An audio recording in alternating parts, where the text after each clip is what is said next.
বাচ্চা যখন দুনিয়াতে আসে তার কোনো গুনাহ আছে কোন তো দেখি? হ্যাঁ, নিষ্পাপ বাচ্চা। কিন্তু আমরা আবর্জনা ভরায় সমাজ এত খারাপ, এমনকি ফ্যামিলিও আমরা এত খারাপ, ওই শিশু বাচ্চাটা আমাদের সামাজিক অবস্থা দেখা দিন দিন তার চরিত্র নষ্ট হয়, গড়ের অবস্থা দেখে নষ্ট হয়ে যায়। হে যখন দিন দিন বড় হয়, বড় হইয়া তাকায় দেখে গর্ভধারিণী মা বেপরদা হইয়া চলাফেরা করে। এ যখন দিন দিন বড় হয়, তাকায় দেখে তার বাবা বিড়ি সিগারেট টানে। আরো যখন বড় হয় তখন তাকায় দেখে তার বাপ মা সুদের ব্যবসা করে। তাহলে এই পবিত্র বাচ্চাটা কি নিজে নিজে নষ্ট হয়েছে নাকি আমাদের অবস্থা দেখে নষ্ট হয়েছে? এমনও ফ্যামিলি আছে আবর্জনা এত ভরে গেছে, এই বাচ্চাটা যে সঠিক পথে চলবো তার মেধায় ধরে না। কেন? এলে ফ্যামিলিটাই উল্টা। এমন উল্টা হালটা ফ্যামিলি আছে, এক জায়গায় বইয়া মা ছেলে হুলা ৬-৭টা মিলে এক জায়গায় মোবাইল দেখে, গান দেখে, টিভি দেখে। বরঞ্চ দেখি এই আবর্জনা থেকে আপনার বাচ্চাগুলো সরে যাওয়ার আর কোন রাস্তা আছে? রাস্তা আছে নাকি?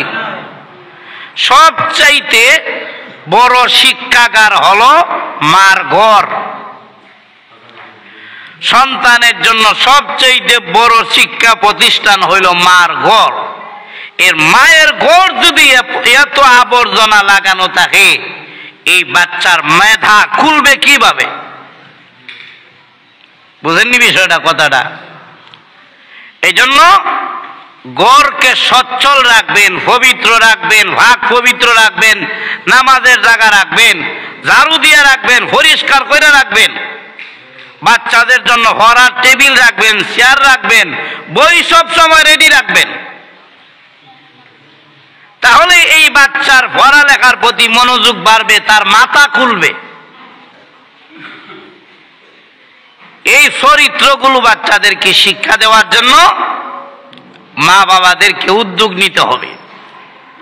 আমরা মা বাবারাই যদি উল্টা রাস্তায় চলি, বাচ্চা কাচ্চা সঠিক রাস্তা ধরা বড় কঠিন হয়ে যাবে।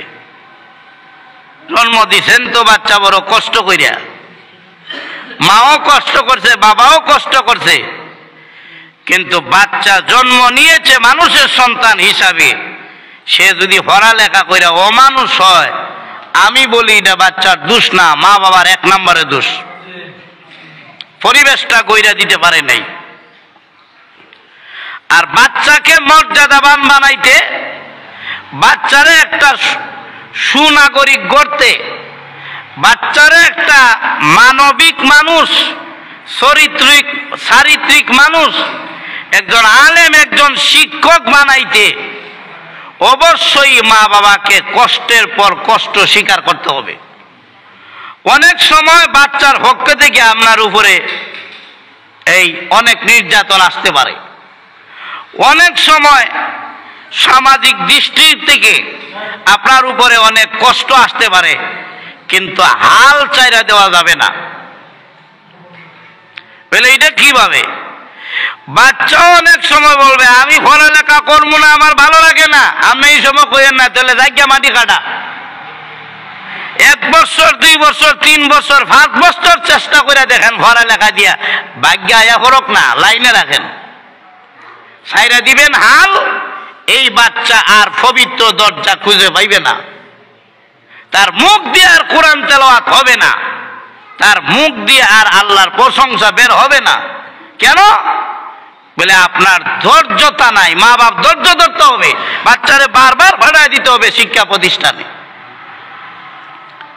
অনেক সময় বাচ্চা এ অজুহাত ধরবে, বাচ্চা কইব মাদ্রাসাত মাইরা রাখে না, তো মারক তো কি হয়েছে? উস্তাদে মারলে কোন ছাত্র মইরা জাগাত মইরা ফিট হয়ে গেছে গা, এরকম কোন ইতিহাস শুনছেন নি আপনারা? না আপনারা শুনছেন?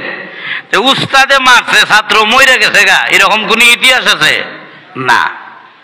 উস্তাদে মারবে কেন? স্বার্থ কি আছে? আপনার বাচ্চারে মারলে কি আপনি বেতনটা আরো 500 করে বেশি দিবেন? না, এমনও তো না যে ভালো করে পড়ালেখা করাইলে উস্তাদরে মাসে মাসে আপনি আরো 1000 করে বেশি দিবেন, এরকমও তো না। কারণ সমাজ আজকে সব জায়গায় এগিয়ে আছে, কিন্তু বেতন আর ছাত্রের পিছনে, বাচ্চা কাচ্চার পিছনে আরবি লাইনের টাকা পয়সা দিতে বড় ক্লান্তি। যখন বছর শেষে মাদ্রাসার পরীক্ষায় 2000 টাকায় 1 বছর পরে আইছে, ইয়া আল্লাহ, মা বাবার মাথার মধ্যে টাটা হয়ে গেছে, 2000 টাকায় পড়ছে।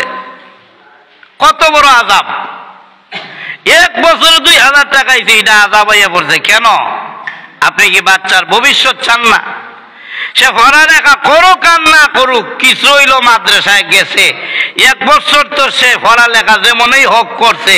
পরীক্ষা দিলে একটা ক্লাস ফারি দিয়া আপনার ছেলে 1 ক্লাস লাভ দিয়ে আর 1 ক্লাসে উঠবো, তো 2000 টাকা খরচ করতে কি অসুবিধা? ভবিষ্যতে আপনার ছেলের যখন সার্টিফিকেটের প্রয়োজন হবে, একটা সার্টিফিকেটের মূল্য যে কত বেশি, বড় হইলে না বুঝবো। আপনি বুঝতেন না, কারণ আপনার তো পড়ালেখা নাই। এই ধৈর্যটা মা বাবা ধরতে হবে। টাকার বেলায় গিয়া পিছিয়ে যাইয়েন না, বাচ্চার পড়ালেখা নষ্ট হবে। বাচ্চা যদি পড়ালেখা করতাম না, এই ভালো লাগে না সেই ভালো লাগে না, আপনি পিছিয়ে যাইয়েন না, ধৈর্য ধরতে হবে। 2 নম্বর হলো সামাজিক ভাবেও আপনার ফ্যামিলির উপরে চাপ আসতে পারে। অনেকেই বলবে, সমাজের মানুষও কইব, এই তোর বাপ দি মূর্খ, তো তুই হইরে কি করতে, এরকম কয় না অনেকেই? কিন্তু না, এই ব্যাপারে মা বাপকে সতর্ক হতে হবে এবং বাচ্চাকেও সিস্টেমটা শিখিয়ে দিতে হবে।